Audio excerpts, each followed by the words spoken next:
నమస్తే welcome to లియా news. భారతీయ రామ్కో ఏసీసీ ఈ మూడు సిమెంట్ కంపెనీలు కూడా నిబంధనలకు విరుద్ధంగా గనులు దక్కించుకున్న నేపథ్యంలో ఇప్పుడు ఆ లీజును రద్దు చేస్తున్నట్టు ప్రభుత్వం ప్రకటించినట్టు తెలుస్తోంది. అసలు నిబంధనలకు విరుద్ధంగా ఈ విధంగా గనులు కేటాయించుకొని కొన్ని ఏళ్ల తరబడి సిమెంట్ సరఫరా చేయడాన్ని ఏ విధంగా చూడొచ్చు అన్న విషయాలు తెలుసుకుందాం. మనతో పాటు ఉన్నారు ప్రముఖ ఆర్థిక, రాజకీయ, సామాజిక విశ్లేషకులు రాజేష్ అప్పసాని గారు. నమస్కారం సార్. నమస్కారం సార్, జగన్మోహన్ రెడ్డి గారి హయాంలో నిబంధనలకు విరుద్ధంగా ఎన్నో చేశారు అనడానికి ఈ అంశం కూడా ఒక ఉదాహరణగా చెప్పుకోవచ్చండి. ఎలా చూడొచ్చు అంటే సొంత కంపెనీ అధికారం చేతిలో ఉంది, సో నా కంపెనీకి నేను ఇచ్చుకున్నాను అన్నట్టే ఇది కనిపిస్తోంది. మరి ఇది ఎలా వెలుగులోకి వచ్చింది, మరి రద్దు తర్వాత పరిణామాలు ఏ విధంగా ఉండబోతున్నాయంటారు? ఇప్పుడు వాస్తవంగా ఈ మధ్యకాలంలో మనందరం చూసాం, విన్నాం. జార్ఖండ్ ముఖ్యమంత్రిగా ఉన్న హేమంత్ సోరెన్ గారిని అరెస్ట్ చేసి జైలుకి పంపించారు. ముఖ్యమంత్రి హోదాలో ఉన్న ఆయన్ని అరెస్ట్ చేయాల్సి వచ్చింది. కారణం ఏంటి? ఆయన ముఖ్యమంత్రిగా కొనసాగుతూ తన అధికారాన్ని దుర్వినియోగం చేసి తన కుటుంబానికి సంబంధించిన కంపెనీలకి ఆయన ప్రభుత్వంలో మైన్స్ కేటాయింపు చేసుకున్నాడు అని చెప్పని. మరి హేమంత్ సోరెన్ గారు చేసింది నేరం, ఆయన అరెస్ట్ చేయాలి, జైల్లో పెట్టాలి, పెట్టారు. కానీ మరి ఆంధ్రప్రదేశ్ రాష్ట్ర ముఖ్యమంత్రిగా కొనసాగుతున్న జగన్మోహన్ రెడ్డి గారు తాను ముఖ్యమంత్రిగా ఉండి తన కుటుంబ యాజమాన్యంలో తన సతీమణి ఎండీగా ఉన్న భారతీ సిమెంట్స్కి మార్చి 18వ తారీఖు సాధారణ ఎన్నికల కోడ్ ఆఫ్ కండక్ట్ అమల్లోకి రాబోతుండగా ఫిబ్రవరి 2వ తారీఖు రోజు మైన్స్ కేటాయింపులు చేసుకున్నాడు. పోనీ ప్రాపర్ ప్రొసీజర్ ఫాలో అయ్యి మైన్స్ కేటాయింపు చేసుకుంటే సరే, రాష్ట్రంలో ఆల్రెడీ ఎగ్జిస్టింగ్ కంపెనీ కదా, వాళ్ళకి మైన్స్ కేటాయింపు చేయొద్దా అని చెప్పని ఎవరైనా ఆక్షేపించడానికి ఆస్కారం ఉంటుంది. అంటే ఎందుకు చేసుకున్నావు అని అడిగితే రాష్ట్ర ముఖ్యమంత్రి ఆయనకు సంబంధించిన కంపెనీకి కూడా ప్రాపర్ ప్రొసీజర్ ఫాలో కాకుండా ఎన్ని రకాల కుప్పిగంతులు పిల్లి మొగ్గలు వేయాలి అన్ని రకాల పిల్లి మొగ్గలు వేసి అన్ని ఉల్లంఘనకు పాల్పడి ఆయనే మైన్స్ కేటాయింపు చేసుకుంటే హేమంత్ సోరెన్ కన్నా కూడా పెద్ద నేరానికి ఆయన పాల్పడ్డట్టు.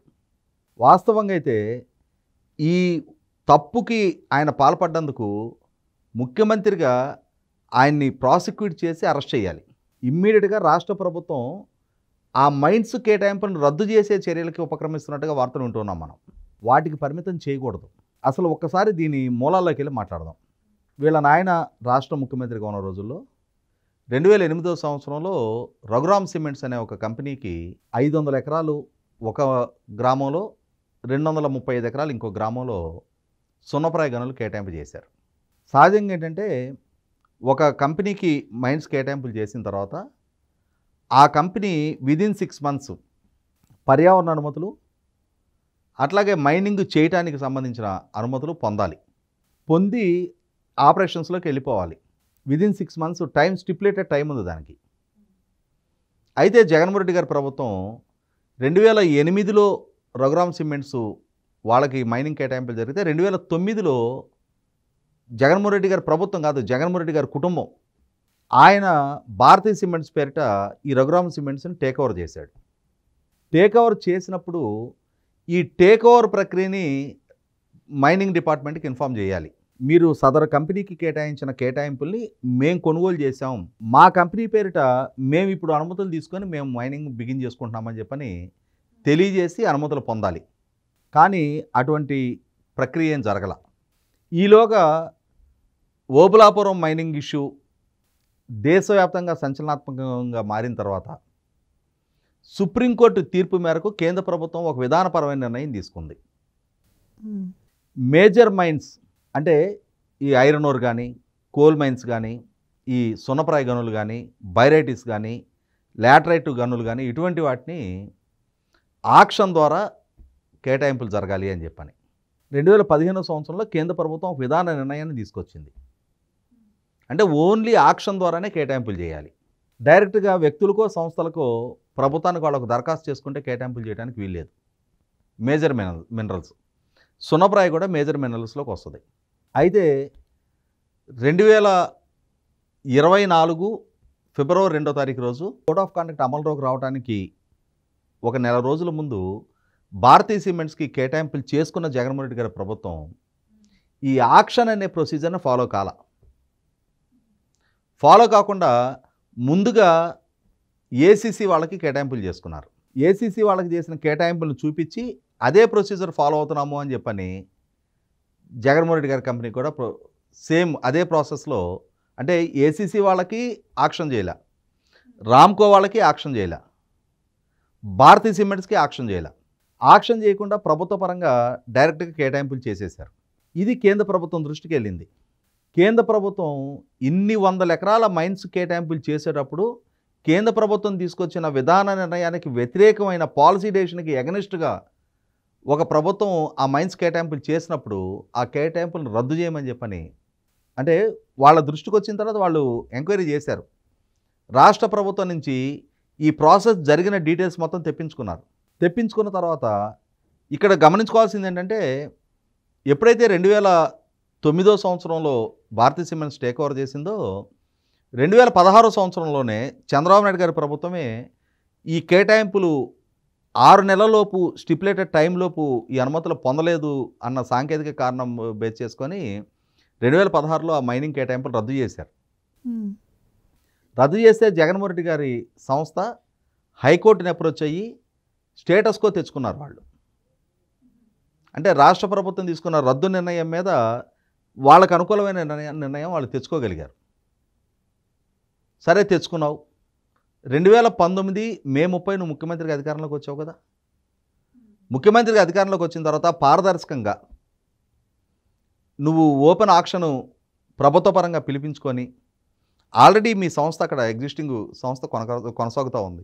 ఆ ప్రొసీజర్ ప్రకారం కేటాయింపులు ఆక్షను ద్వారా కేటాయింపులు చేసుకొని ఉండొచ్చు కదా. అలా కాకుండా ఏకపక్షంగా నువ్వు ముఖ్యమంత్రిగా ఉండి నీ ప్రభుత్వం ద్వారా నీ కుటుంబానికి సంబంధించిన సంస్థకి కేటాయింపులు చేసుకుని దీన్ని అధికార దుర్వినియోగం అంటారా, ఏమనాలి? ముఖ్యమంత్రిగా ప్రమాణ స్వీకారం చేసేటప్పుడు రాజ్యాంగం మీద ఒక పదం వాడతారు, భయము, పక్షపాతము, రాగద్వేషాలకు అతీతంగా పరిపాలన చేస్తాము అని చెప్పని. కానీ ఇక్కడ పక్షపాత ధోరణి ప్రదర్శించి నీ సొంత సంస్థకి ప్రభుత్వం ద్వారా కేటాయింపులు చేసుకున్నావు కదా. ఒకవేళ ఎలా కేటాయింపులు చేసుకున్నావు అని అంటే వాళ్ళు ఏం చెప్తారు, అరే కేటాయింపులు చేసుకోవటం మాకేమో కొత్త. వాళ్ళ నాయన ముఖ్యమంత్రిగా ఉండి బంజారాహిల్స్ రోడ్ నెంబర్ 2లో వాళ్ళ సొంత ఇల్లు రెగ్యులరైజేషన్ చేసుకున్నారు. జగన్మోహన్ రెడ్డి ముఖ్యమంత్రి కాగానే ఇప్పుడు ఆయన, వాళ్ళ తల్లి, వాళ్ళ చెల్లి మధ్య ఎన్సీఎల్టీలో ఒక ఫ్యామిలీ డ్రామా నడిపిస్తూ ఉన్నారు. ఈ షేర్లు మావంటే మావి, నేను గిఫ్ట్ డీడీ ద్వారా మా అమ్మకి ఇచ్చిన గిఫ్ట్ డీడీ రద్దు చేసుకుంటున్నా, మీరు గిఫ్ట్ డీడీ ద్వారా ఇచ్చిన తర్వాత ఆ షేర్లు మొత్తం నాకు స్వాధీనం అయిపోయినాయి, నేను కొనుక్కున్న షేర్లు అని ఇట్లా రకరకాలుగా వాళ్ళ తల్లి చెల్లి మధ్య ఒక డ్రామా నడుస్తూ ఉంది. జగన్మోహన్ రెడ్డి ఆయన తల్లి చెల్లి మధ్య. ఆ సరస్వతి పవర్ అండ్ ఇండస్ట్రీస్ కూడా సేమ్ ఇదే విధమైన స్టోరీ. వీళ్ళ నాయన ముఖ్యమంత్రిగా ఉండగా గుంటూరు జిల్లా పల్నాడు పిడుగురాళ్ళ మండలం చెన్నాయిపాలెం గ్రామం దగ్గర అక్కడ మేము సిమెంట్ ప్లాంట్ పెట్టబోతున్నాము అని చెప్పని 1600 ఎకరాలు సున్నప్రాయ గనులు కేటాయింపు చేసుకున్నారు.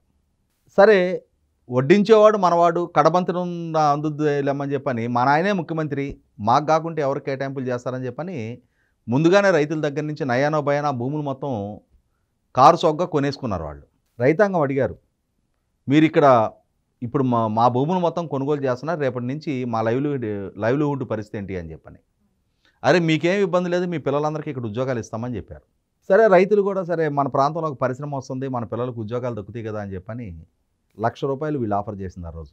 ఆ ₹1,00,000కి భూములు వీళ్ళకి అమ్మేసి వీళ్ళు వేరే ప్రాంతంలో కొంచెం దూరంగా భూములు కొనుక్కున్నారు.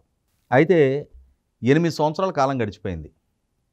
వీళ్ళు పరిశ్రమ పెట్టట్లా, ఆ పిల్లలకు ఉద్యోగాలు లేవు. ఈ రైతాంగం వాళ్ళు వ్యవసాయం చేసుకోవడానికి ఆస్కారం లేకుండా ఎక్కడెక్కడో వేరే ప్రాంతాల్లో వాళ్ళు భూములు కొనుక్కొని వాళ్ళ గ్రామం నుంచి అక్కడ వరకు వెళ్ళి వ్యవసాయం చేసుకోవాల్సిన పరిస్థితులు.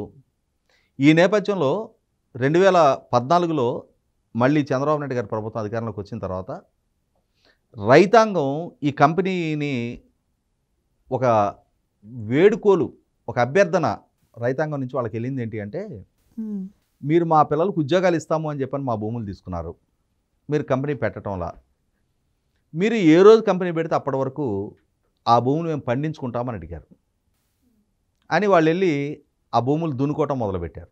మాచర్ల మాజీ శాసనసభ్యుడు, అప్పుడు శాసనసభ్యుడు పిన్నెల రామకృష్ణారెడ్డి నోరు తెరిస్తే ఈ జగన్మోహన్ రెడ్డి నా బీసీలు, నా ఎస్సీలు, నా ఎస్టీలు అంటాడు కదా.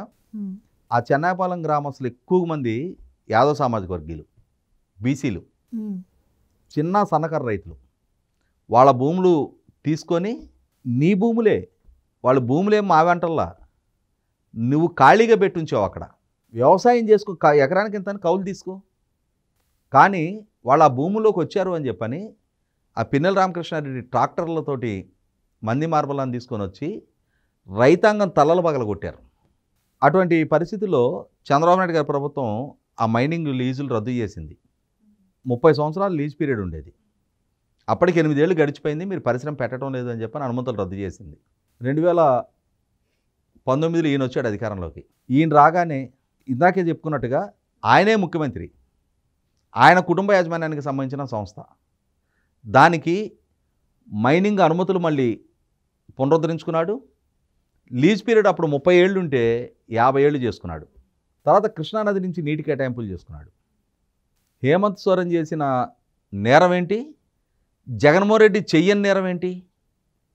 ఏ ప్రాతిపదిక మీద హేమంత్ సోరెన్ అరెస్ట్ అయ్యాడో అదే ప్రాతిపదిక మీద సరస్వతి పవర్ అండ్ ఇండస్ట్రీస్కి తాను ముఖ్యమంత్రిగా ఉండి గనులు కేటాయింపు చేసుకున్న అంశంలో, అలాగే భారతీ సిమెంట్స్కి సుప్రీంకోర్టు గైడ్లైన్స్ను కూడా ఉల్లంఘించి మరి 2015 తర్వాత ఓపెన్ ఆక్షన్ ద్వారా కేటాయింపులు జరగాలి అని చెప్పని కేంద్ర ప్రభుత్వం ఒక పాలసీ డెసిషన్ తీసుకుంటే దాన్ని ఉల్లంఘించి మరి ఏకపక్షంగా గనులు కేటాయింపు చేసుకున్నందుకు ఇవాళ రాష్ట్ర ప్రభుత్వం ఆ గనుల కేటాయింపు రద్దు చేయాలి అని చెప్పని కేంద్ర ప్రభుత్వ ఆదేశాల మేరకు ఒక నిర్ణయం తీసుకుంది.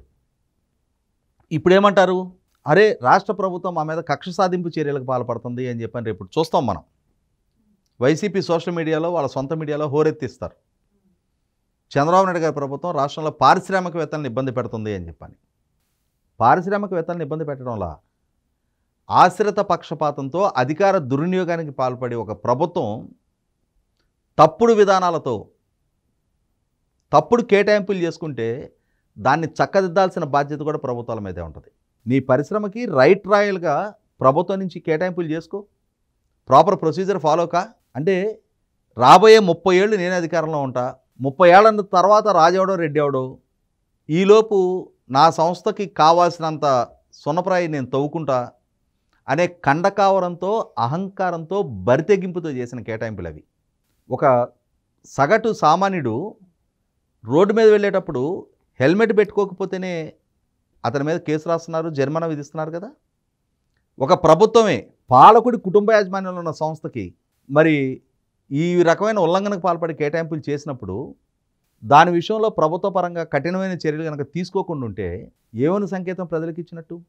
ఇవాళ ప్రజలు ఒక 200 గజాల్లో ఒక ఇంటి పర్మిషన్ తీసుకొని ఆ పర్మిషన్ వైలేట్ చేసి కడితేనే మున్సిపల్ అథారిటీస్ వచ్చి, టౌన్ ప్లానింగ్ వాళ్ళు వచ్చి నువ్వు అనుమతులు మీరి నిర్మాణం చేసావని చెప్పని కూలగొడుతున్నారు. లేకపోతే బీపీఎస్, బిల్డింగ్ పెనలైజేషన్ స్కీమ్ కింద జరిమానా కట్టమంటున్నారు.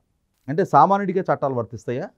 రాజకీయ పార్టీల ముసుగులో పాలకులుగా ఉంటూ అధికార దుర్వినియోగానికి పాల్పడ్డప్పుడు వాళ్ళ కుటుంబ ఆర్థిక ప్రయోజనాలకి లబ్ధి చేకూర్చుకోవడం కోసం ప్రభుత్వ వనరులు, ప్రకృతి వనరుల్ని అడ్డగోలుగా కట్టబెట్టినప్పుడు, కేటాయింపులు చేసుకున్నప్పుడు అవి కూడా విచారణార్హమే, అవి కూడా రద్దు చేసి తీరాలి. పాలకులుగా ఉన్నవాళ్ళు చేసిన ఉల్లంఘనలనే కట్టుదిట్టంగా కట్టడి చేస్తున్నామన్న ఒక బలమైన సంకేతం ఇవ్వడం ద్వారా భవిష్యత్తులో ఇటువంటి ఉల్లంఘనకి ఇంకొకరు పాల్పడకుండా ఒక సరైన బలమైన సంకేతం ప్రభుత్వం ఇచ్చినట్టు అవుద్ది. థ్యాంక్ యూ సో మచ్ అండి. Please subscribe to Leo news for more videos.